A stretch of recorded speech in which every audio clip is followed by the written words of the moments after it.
Hey guys, welcome back sa channel.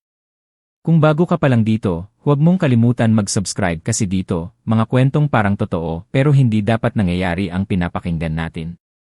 Ngayon, pakinggan mo to. Nakatira ako mag-isa sa apartment. Tuwing bandang 3:00 ng madaling araw, naririnig ko na may nagfa-flush ng toilet at bumubukas ang gripo. Akala ko sira lang ang plumbing. Pero isang gabi, naglagay ako ng cellphone sa CR para mag-record. Kinabukasan, may nahagip na anino sa salamin habang walang tao sa loob. Mag-isa lang akong nakatira sa isang maliit na apartment malapit sa trabaho ko. Tahimik ang lugar. Hindi rin naman luma yung building.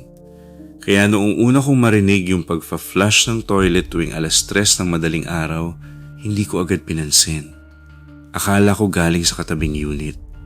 Pero habang tumatagal, napapansin kong parang sa loob mismo ng banyo ko nanggagaling yung tunog. Flush, tapos may bubukas na gripo. Minsan ilang segundo lang. Minsan halos 1 minuto umaagos ang tubig. Unang linggo, inisip ko na baka may problema lang sa plumbing. Tinawagan ko yung maintenance. Chinek nila lahat. Wala naman daw sira. Normal daw lahat ng linya ng tubig. Kaya binaliwala ko na. Pero nagsimula akong kabahan nang mapansin kong eksaktong 3:00 lagi nangyayari. Hindi 2:10 ng madaling araw. Hindi 3:10 ng madaling araw. Laging bandang 3:00 ng madaling araw. Parang may sinusunod na oras. Isang gabi, nagising ulit ako sa tunog ng flush. Pagtingin ko sa cellphone ko, 3:02 ng madaling araw. Nainis na ako. Tumayo ako para tingnan. Pagbukas ko ng ilaw sa sala, tumigil agad yung tunog. Tahimik. Pagpasok ko sa banyo, tuyo ang sahig. Sarado ang gripo. Normal lahat.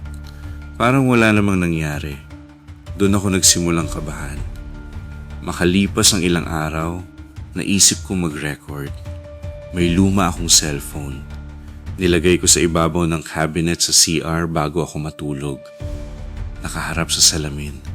Simple lang. Para makita ko kung may nangyayari talaga. Kinabukasan, habang nagkakape bago pumasok sa trabaho, pinanood ko yung recording. Noong una, wala naman. Tahimik lang. Hanggang umabot sa bandang 3:00. Doon nagsimula. Narinig ko yung flush. Pagkatapos, bumukas yung gripo. Kitang-kita sa video na walang tao sa loob. Walang pumasok. Walang gumalaw. Pero may tunog. Nilakasan ko yung volume. Paulit-ulit kong pinanood.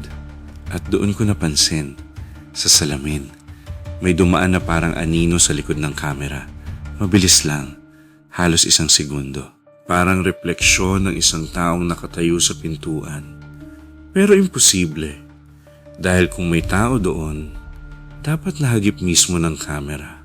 Pero wala. Yung anino lang ang nakita. Hindi na ako nakatulog noon. Pag-uwi ko galing trabaho, sinubukan kong i-check ulit yung video. Pero mas nakakatakot yung napansin ko. May oras sa recording, 3:01 ng madaling araw. At eksaktong bago lumitaw yung anino, may narinig akong mahinang boses. Sobrang hina. Halos hindi maintindihan. Kaya nag-headphones ako. Paulit-ulit kong pinakinggan.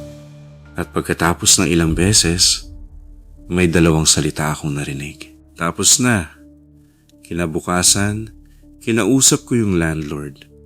Doon ko nalaman na bago ako lumipat sa unit na yun, may dating umuupa ron.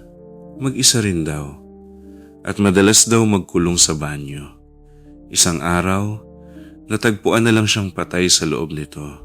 Hindi na nila sinabi kung paano. At hindi na rin ako nagtanong. Hanggang ngayon, tuwing 3:00 ng madaling araw, naririnig ko pa rin yung flush. Naririnig ko pa rin yung gripo. Pero hindi na ako bumabangon para tingnan. At hindi na rin ako nagre-record. Dahil sa totoo lang, hindi ko pa rin alam kung sino ang nagsabing, tapos na. At ayokong malaman kung para kanino yun. Kung umabot ka hanggang dito, salamat. Pero bago ka umalis, check mo muna kung may gumagalaw sa likod mo. See you sa susunod na kwento.